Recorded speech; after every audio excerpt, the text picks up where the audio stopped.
Well, hello and welcome to Principles of Accounting 1. I am your host, Dr. B. Today we're going to be talking about accounting information systems.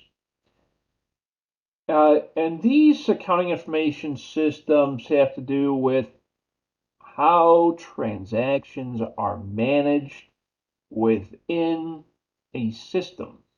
Okay, it's a very general sense. I'll talk about a couple of different software options that are out there that companies use, like Sage 50, QuickBooks, FreshBooks, M3, uh, Oracle. There's so many different ones out there. There's hundreds. These are softwares that companies use to manage their information, right? Their accounting information. And that's what we're going to talk about in this part of the lecture. So before we jump into the lecture, I just want to quickly call out where we are in the course. We are already in week 4. Oh my goodness, week 4? Yeah, week 4. I don't know how we got here either, but we did. So we're in week 4, talking about chapter 7 now. There's a quiz associated with it, and then there's chapter 8 discussion board. Yes, the discussion board is mandatory. It's worth 5% of your grade, so please do it. Yeah, please do it. That's about voucher systems. And then we also have the midterm exam. So what I'm going to do is we're going to talk about accounting information systems first. Then we'll talk about internal controls, chapter 8. And then we'll talk about the midterm exam. The midterm exam covers chapters 1 through 8. Yeah, it covers pretty much everything you learned till now, which is the midterm for this course. This is an 8-week course, so yeah, we have a midterm exam in week 4. So very busy week, yes. You have a chapter 7 quiz, chapter 8 discussion board, and the midterm exam all due on Sunday night. The midterm exam is open book, open note. So we'll talk more about that when we get closer. But let's go ahead and talk about accounting information systems first, and then we'll jump into those other conversations. Okay, accounting information systems. This is a really good topic that I personally enjoy, and I'm going to try to figure out how or why this mouse is not clicking appropriately. So hold on just a sec. There we go. Okay, sorry about that. Accounting information systems, as I had mentioned, have to do with how the accounting information is being managed. Typically, companies will use software to manage the accounting information. We use something like QuickBooks, Sage 50, Oracle, which is NetSuite, M3, FreshBooks. The list can go on and on. And in fact, some companies even still use Excel. No, right? Excel. It's really? But yeah, they still do. For those of you who own your own business now or are looking to own your own business, I strongly recommend using something like QuickBooks to manage your accounting. Okay. And the reason why I say that is because it generates all the reports for you. You know, the income statement, balance sheet, statement of cash flow, statement of retained earnings. It generates all those for you, based off of your transactions that you journalize. And it also helps to analyze your business. That's why I strongly recommend using an accounting information system like QuickBooks or like Sage 50 or NetSuite or whatever. But it really does help to organize the information. And that's what we're going to talk about now. We'll talk about how to use those systems to journalize and post transactions. We'll also calculate probably at least one ratio. It's not an accounting class without calculating at least one ratio. So let's talk about accounting information systems. The way I like to describe this is a database. It's really a database, okay? That's what an accounting information system is. It's a database. It's where the information is collected and stored and processed and organizes the data. The data being transactions, okay? The transactions, as you know from the accounting cycle, we identify the information, we journalize the transaction, we post the transaction to the ledger, we go through the process of doing the adjusting entries, and then we do the adjusted trial balance, and then we go through that process, right? The accounting process, the accounting cycle. The accounting cycle is represented in an accounting information system. It's simply a great way to organize all of that information. The systems will help you to generate the income statement, balance sheet, statement of cash flow, statement of retained earnings, any other type of other managerial reports as well, to help managers to make decisions. That's what the accounting information system does. It organizes the transactions, puts them into logical reports that help you, the manager, make better decisions. Within that system, we can control information, provide relevant information when it's needed, provide compatible information for our accountants. The information, the reports that I can generate are very flexible and customizable. And there's a cost benefit to using an accounting information system like QuickBooks. The cost benefit is it takes a lot less time to create the income statement, balance sheet, statement of cash flow, statement of retained earnings, etc. It takes a lot less time to generate those reports because the accounting information system will do that for you. It's one of the cost benefits of an accounting information system like QuickBooks. So think of it like an ecosystem, yes? That does all these things for us because all of these things work based on the transaction data that we put into the system. It works like this. We take our source document. A source document is simply a document with information based on a transaction. And a couple of examples of source documents. One is a bill. Okay, you received your utility bill for the month of August. Okay, that's a source document, is the bill itself. Another example of a source document is an invoice that you received from your vendor. Okay, your vendor, you ordered some inventory from your vendor ships you the inventory, comes with an invoice and a packing slip. Okay, those are source documents. The invoice and the packing slip are considered to be source documents. So again, the source document is anything that has information regarding or relating to a transaction. Another example of a source document could be an invoice that you sent to your customer. Okay, that's another example of a source document. But the source document has the information related to a financial transaction. Again, it could be a bill that you received. It could be an invoice that you sent to a customer. It could be an invoice you received from your vendor. It could be a packing slip that you found in the box for the inventory from your vendor. All of these are source documents.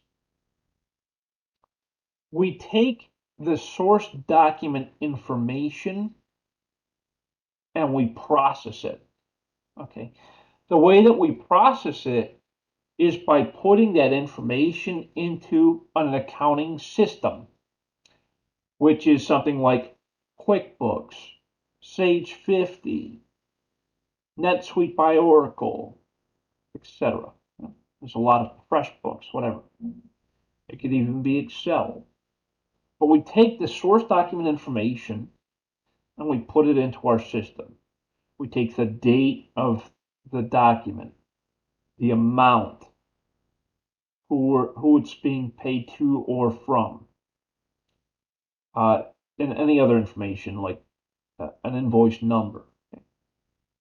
We take all that information, we put it into our system using an input device, which is typically a computer.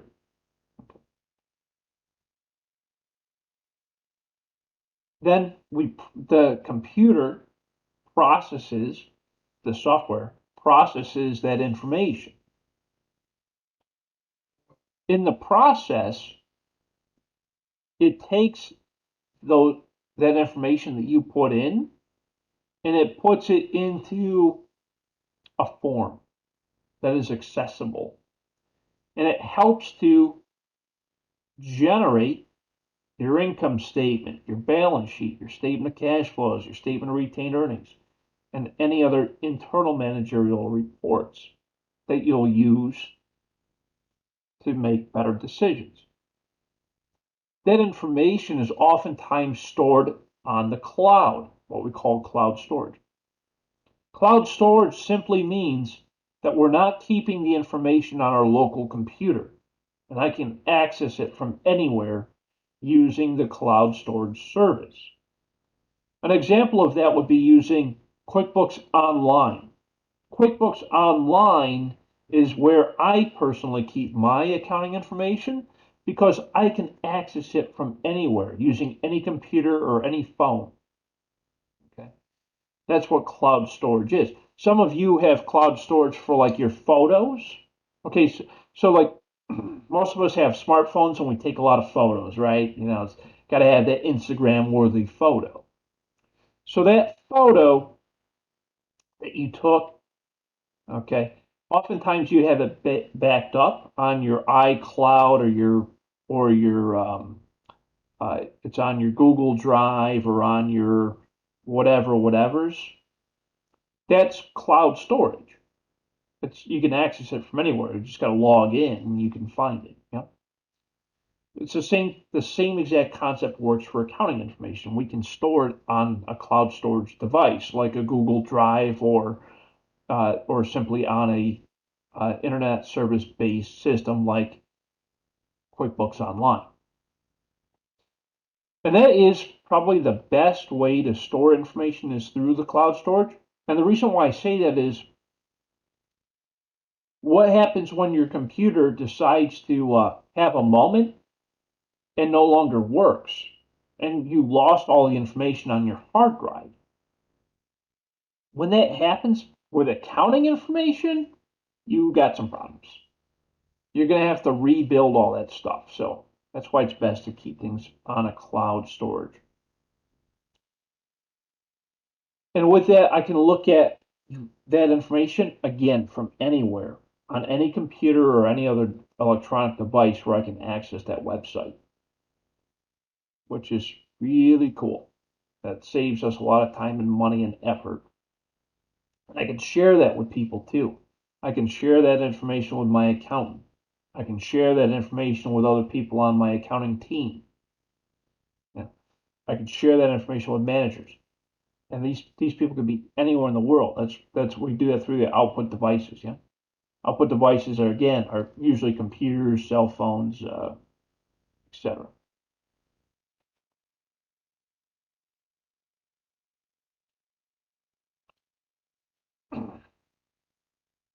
Okay,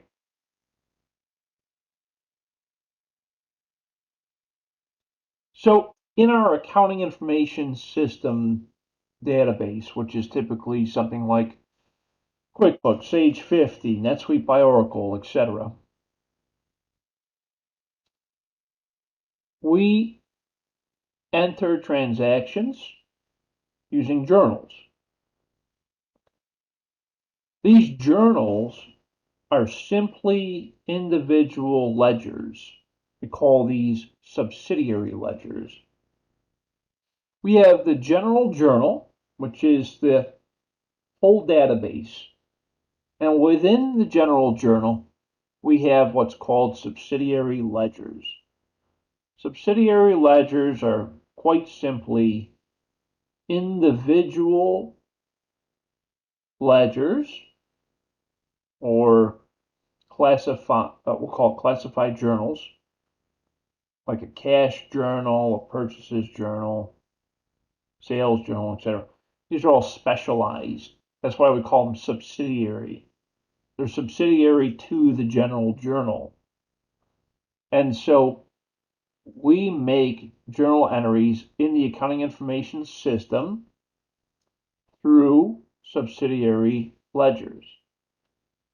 And what we do is we manually enter the information found on our source document into the accounting information system. The accounting information system then helps us to generate the income statement, balance sheet, statement of cash flow, statement of retained earnings. Those financial statements are generated based on the subsidiary ledger information. So we collect information, we enter it into an accounting information system database like QuickBooks using our subsidiary ledgers, and that ultimately helps to create the accounting information. Questions so far? I understand this concept pretty well, right? Now, good? Still awake? You all can hear me? I'm not talking to myself? I can hear you. Okay. Yes, awesome. Thank you so much. Yeah, and this just, all this does is it's describing the process that happens within the accounting information system software.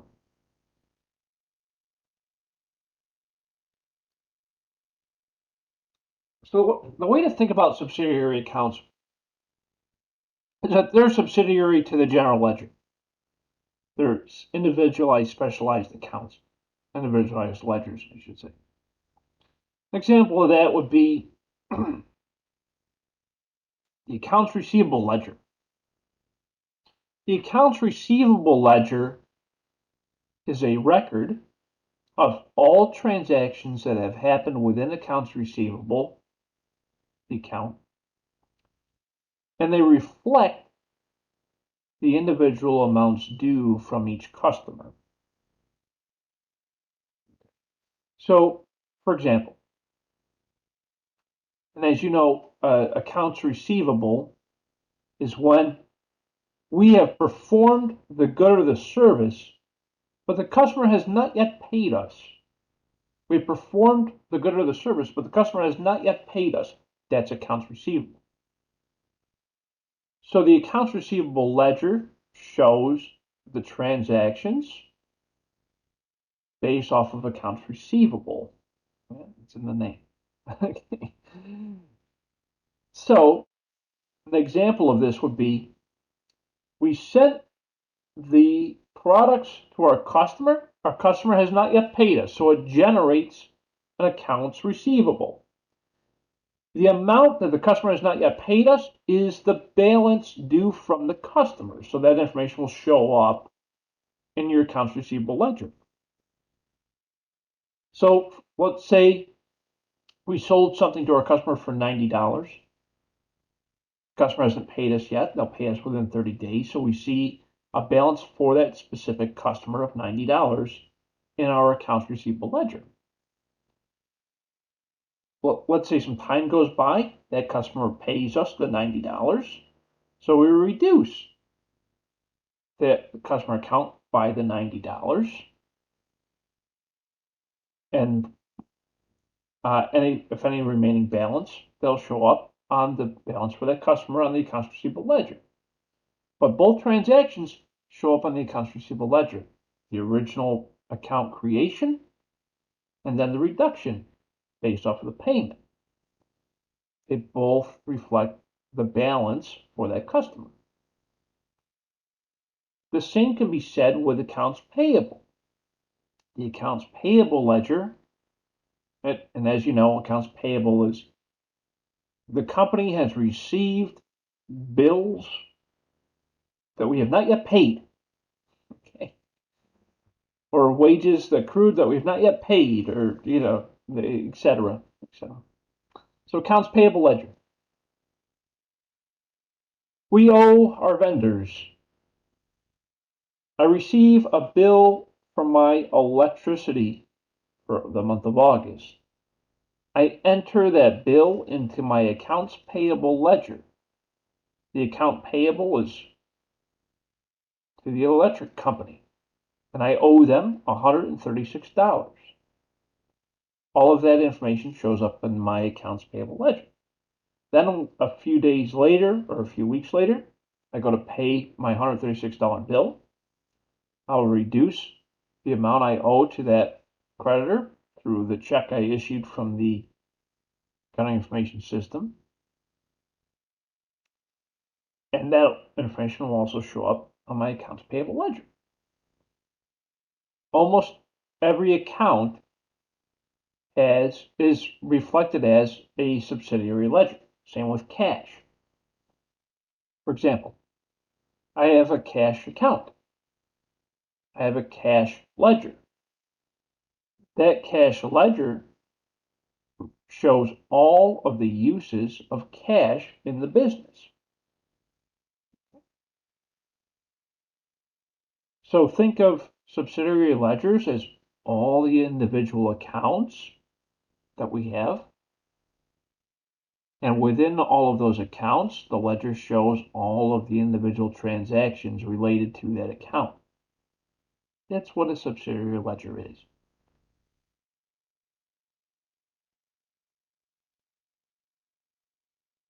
Looking a little bit closer at our accounts receivables and payables, we can see that the general ledger part is simply the name of the account, and it shows the total amount. The subsidiary ledgers are all of the individual accounts within the general ledger. For example, in accounts receivable, I have multiple customers that owe me money. My accounts receivable balance will show the total accounts receivable balance for all of my customers. I can zoom in on that account to look at the individual totals for each of my customers that owe me money. We call those subsidiary ledgers. A subsidiary ledger can be an individual customer within the general ledger, which is accounts receivable. The same could be said for something like accounts payable. Within accounts payable, I can see the total amount that I owe on my general ledger for accounts payable. Within accounts payable, on my subsidiaries, I can see who I owe money to and how much I owe them. So think of general ledger, that's the total amount.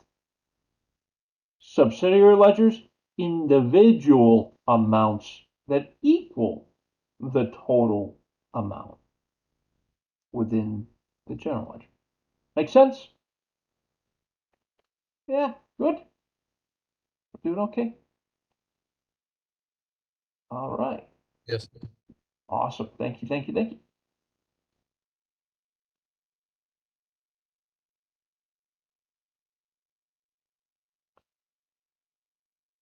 So as I had mentioned earlier, within an accounting information system, we journalize every single transaction. We do the same thing with sales. The reason why we do that with sales is because for every sale that I make, I generate an invoice. That invoice is associated with a specific customer. And within that specific customer, I have a specific sales amount and a specific cost of goods sold amount. So what this shows us is I have a general ledger called sales, and within that sales amount, I have the subsidiary ledgers, which are all of my customers that I've made sales to. That's basically all that shows us, right? We also know that I made some sales on accounts receivable. Within my accounts receivable general ledger, it represents the total amount that I made sales on accounts receivable. We can see in this example that my total sales amount is the same amount as my accounts receivable. The reason why that is because all of the sales I made in this example were made on accounts receivable.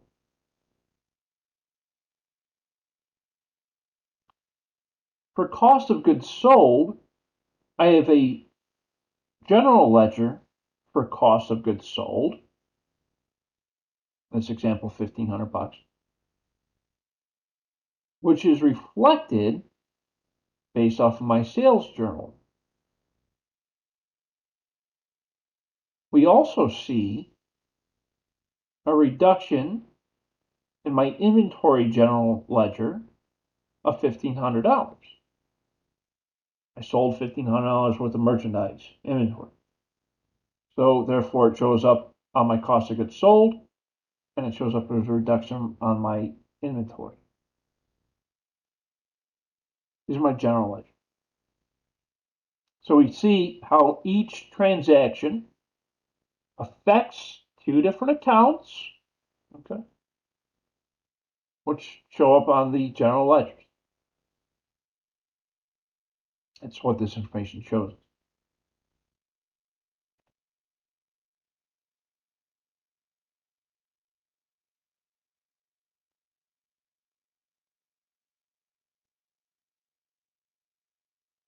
So to recap how this process works, we call this proving the ledgers. It's basically a way of saying, yes, this is true and accurate.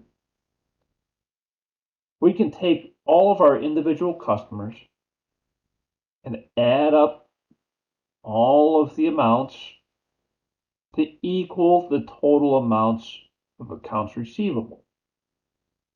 If that's true, then it's correct. But we see accounts receivable is the general ledger. The subsidiary ledgers are all of your customers. Think of like the parent and the children. Yeah? The parent, that's the top line item. Okay? The children, they're underneath the parent. Those are your individual customers. But the children together equal the parent. It's another way of thinking about it, I guess. So accounts receivable, general ledger. Individual customers, subsidiary ledgers.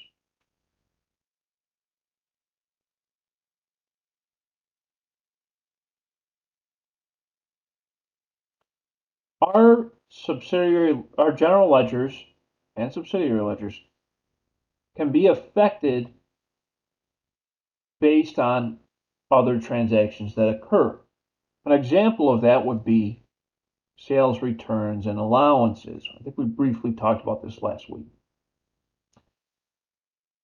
Sometimes a customer might return some goods that it didn't work out for them for whatever reason. It's damaged, defective, they didn't like it, whatever. So they return it. Sales returns and allowances is the account that we use. So here we see an example where a customer returns some merchandise to us.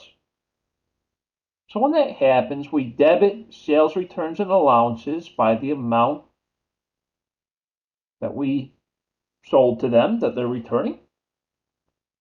And we credit that customer's accounts receivable.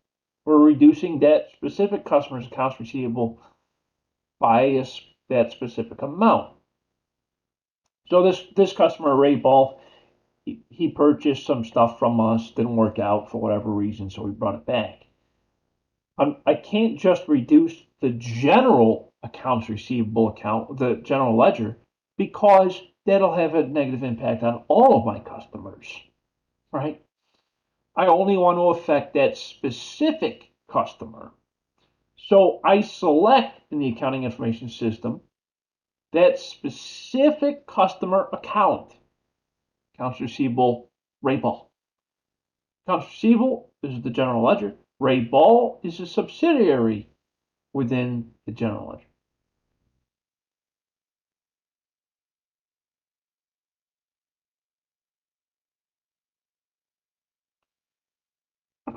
Cash, as I mentioned earlier, works the same way.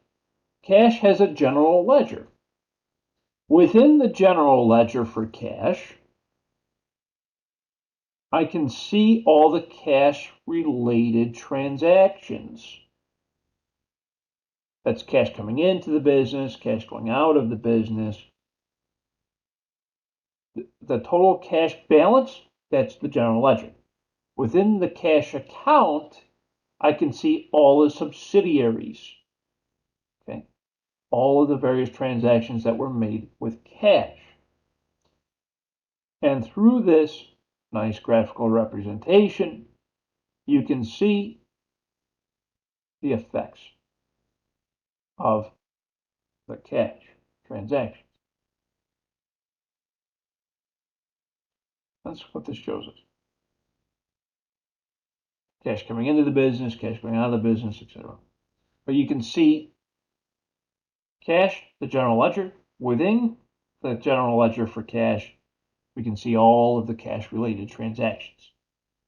That's the purpose of the cash receipts journal and cash expenditures journal.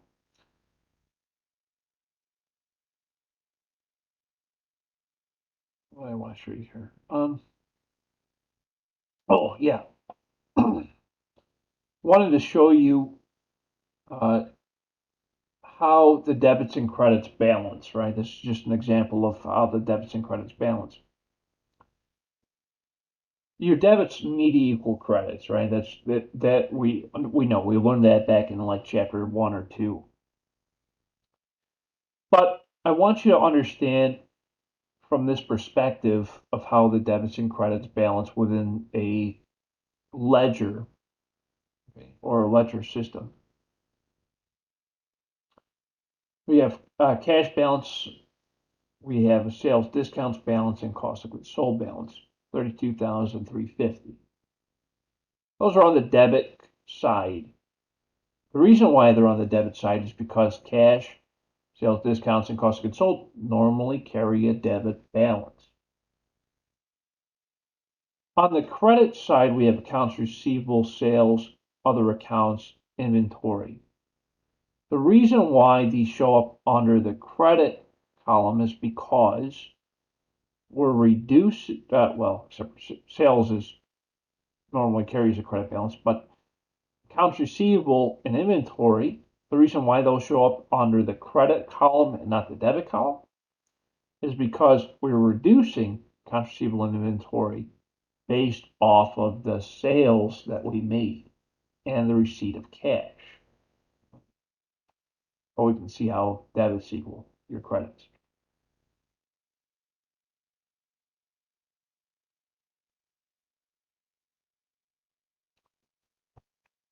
Purchases journals work very similar to accounts receivable, account payable, and cash. The purchases journal shows us the amount of purchases that the business made and for what purpose. The purchases could be made for things like inventory, office supplies, store supplies, or other things that we use cash or accounts payable to purchase. And we do the same thing. It's the purchases journal is the general ledger that's generated from our inventory, office supplies, store supplies, accounts payable. And we can see within our accounts payable general ledger, we can see all of the individual companies that I purchased from and the amounts that I owe them. That's the concept behind it. And of course, I can always validate that my total accounts payable balance by simply adding up all of the people I owe money to within my accounts payable subsidiary ledger.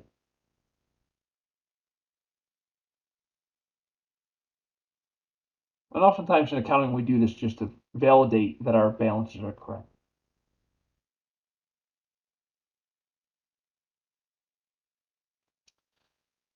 In business, we also use cash to pay bills.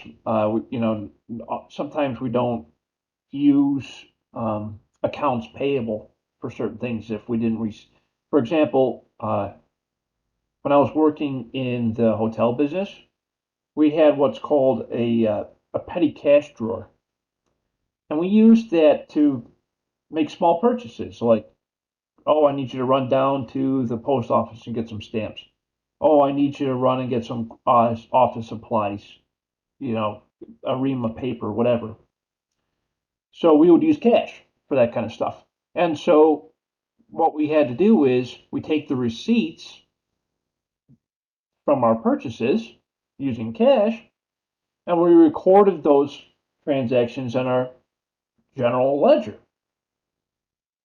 for cash payments. Who we paid the cash to, and what it was for, right? So the payee and the amount account that we debited. Payee, that's who we paid it to. Account debited, that's what the use was for the cash. So yeah, it's important that we track everything in accounting. Cash payments, accounts payable, accounts receivable, all of those, and we do that through the ledger process.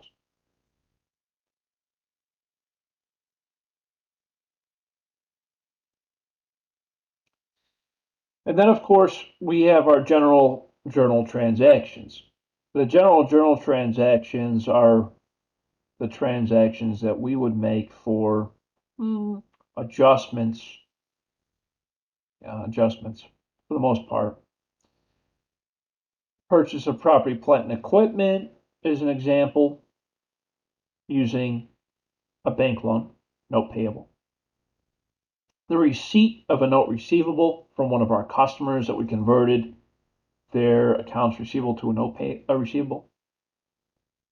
Purchase returns and allowances, sales returns and allowances. A lot of these are adjusting accounts, and so we'll utilize general journal entries for those.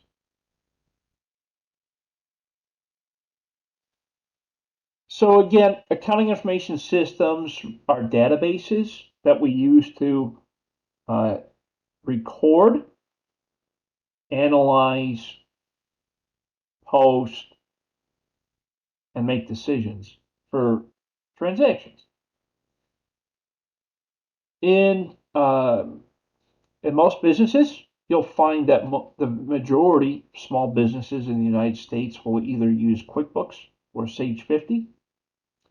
Medium-sized businesses will use something like NetSuite by Oracle. And then large businesses might utilize their own internally developed system. It depends, right? So you have off-the-shelf software, which means you could go down to Best Buy today and purchase one of these pieces of software. Or we have what's called integrated software, which represents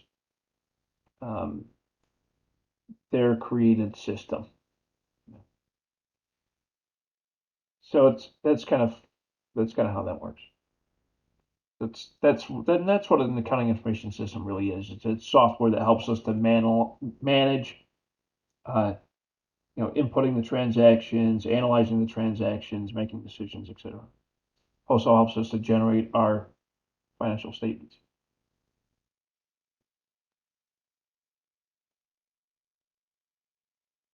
The information is pretty instant. Yeah. When I put information into my QuickBooks, it it posts right away. Okay. There's no processing time. As soon as I enter it, boom, it's done. Okay. In fact, the software is getting so good now, you can take a picture of an invoice, it'll automatically populate that invoice in your QuickBooks, and you're done. You can take a picture of a bill that you receive, it'll automatically populate the accounts payable. Yeah, it's incredible. It's very fast. And it's pretty accurate now. It used to, when that first came around a couple of years ago, it wasn't that great. You take a picture and it's like, hey, that's not the name. That's not the right account. But now it's pretty accurate. With data processing, we can do things in batches. And I think we talked about this example. I think we did. But here's an example of batch processing. Let's say you go out to a restaurant and let's say tonight you go out to a restaurant, okay, and you'll eat and you'll come back home and you'll check your bank thing online, yeah, and we'll say processing, or in process, or that means it hasn't posted to your account yet, and it'll take a day or two, and you'll be like, well, why the heck is it taking this long, to post to my account? So weird. It's because they haven't closed the batch. At the restaurant, there's a process you go through. Let's say you're working at the restaurant. At the end of your shift or at the end of the night, the staff will close the batches out. What that means is they go up to the credit card processing terminal and they'll click a button that says close batch.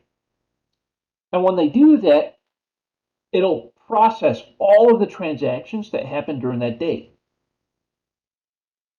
Right? So that's what closing the batch means. That's what the word batch processing means.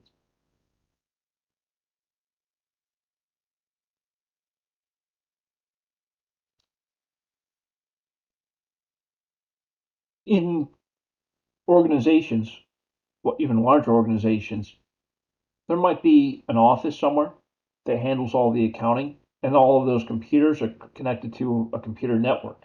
Okay, it's simply a way for the computers to talk to each other. In today's modern age, we can do this using cloud computing, and the network is based off of that cloud.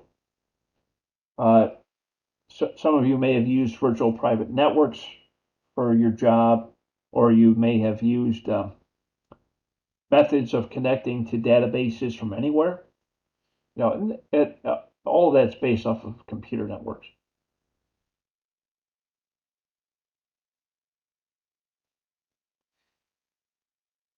A lot of companies utilize enterprise resource planning software, and it's uh, this type of software helps the company to manage effectively their property, plant, and equipment.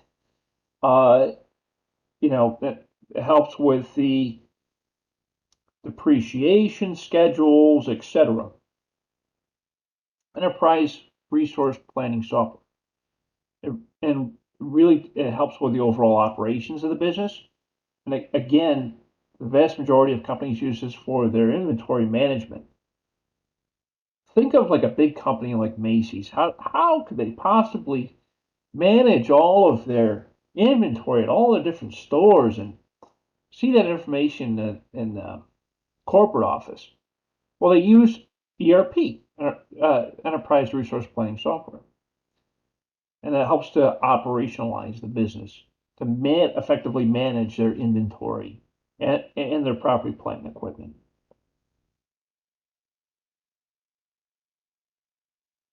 As I had mentioned earlier, a lot of companies have moved to cloud computing. And the reason for that is because they can access the information from anywhere using any device. It can be a laptop, computer, tablet, cell phone, you name it, right? There's so many different devices now. And you can access, if you get on the internet, you can access the database, the accounting database, by going to the website and logging in. That's what cloud computing is.